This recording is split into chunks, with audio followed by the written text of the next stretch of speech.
Os señoritos os conocemos por outra cousa. Neste país, os señoritos son aqueles que se afastan do pobo. Neste país, os señoritos son os que mandaron sempre, pero non porque o decidira o pobo, sino por prescripción divina.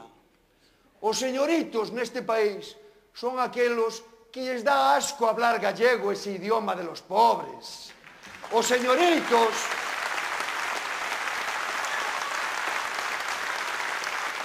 Os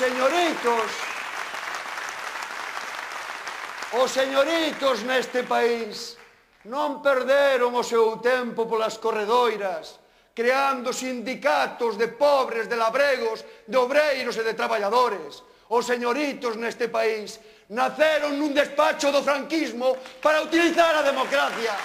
Eses son os señoritos. Que soñaron toda a vida con que Galiza tivera unha forza política propia, con forza, para facerse sentir no Estado, na Europa e no mundo. Agora nos van a desanimar, que non o soñen. Agora é cando